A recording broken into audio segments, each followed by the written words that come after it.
Welcome to my channel. ఇంకా మన channel ఎవరైనా సబ్స్క్రైబ్ చేసుకోకపోతే తప్పకుండా ఛానల్ని సబ్స్క్రైబ్ చేసుకోండి. అలాగే పక్కన ఉన్న గంట సింబల్ క్లిక్ చేసి యాక్టివేట్ చేసుకోండి. ఇక వీడియోలోకి వెళ్ళిపోతే బ్యాక్ టు అండర్ వీడియో. మన వీడియోస్ చూసినా కానీ లైక్స్ అయితే చేయట్లేదు. తప్పకుండా ఈ వీడియోకి నేను ఒక 600 లైక్స్ టార్గెట్ పెట్టాను. ప్రతి ఒక్కరైతే లైక్ చేయండి.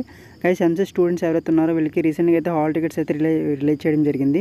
సో మీ యొక్క హాల్ టికెట్ అనేది డౌన్లోడ్ చేసుకోవాలనుకుంటే తప్పకుండా మీకు ఈ యొక్క వెబ్సైట్లోకి అయితే వెళ్ళాలి. అండ్ ఇక్కడ CETS.APSCHE.GAP.GOV.in వెబ్సైట్ ఉంది కదా, APMCET.in వెళ్తే మీరు సో ఇక్కడ రీసెంట్గా వీళ్ళు హాల్ టికెట్స్ అయితే ఇచ్చారు కదా, డౌన్లోడ్ హాల్ టికెట్స్ మీద క్లిక్ చేయండి.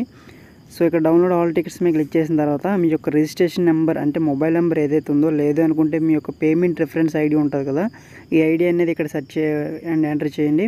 సో ఇక ఎగ్జామినేషన్ హాల్ టికెట్ నెంబర్ అనేది మీకు వస్తుంది కదా, ఈ హాల్ టికెట్ నెంబర్ ఎంటర్ చేసి మీ యొక్క డేట్ ఆఫ్ బర్త్ ఎంటర్ చేసి ప్రొసీడ్ మీద క్లిక్ చేస్తే మీ యొక్క హాల్ టికెట్ అనేది వస్తుంది. సో మీ యొక్క ఎగ్జామ్ డేట్ అనేది ఎప్పుడు అనేది వాళ్ళు క్లారిటీగా అయితే హాల్ టికెట్లో తెలుసుకోవచ్చు. అండ్ చాలామంది అండ్ హాల్ టికెట్ మీద అండ్ ప్రిన్సిపల్ సిగ్నేచర్ ఉండాలా లేదా అడుగుతున్నారు. డెఫినెట్గా అయితే మనకి ఇందులో ప్రిన్సిపల్ సిగ్నేచర్ అనేది కంపల్సరీగా అయితే అండ్ అవసరం లేదు. తప్పకుండా మీరు సిగ్నేచర్ లేకపోయినా అటెండ్ అయితే అవ్వచ్చు.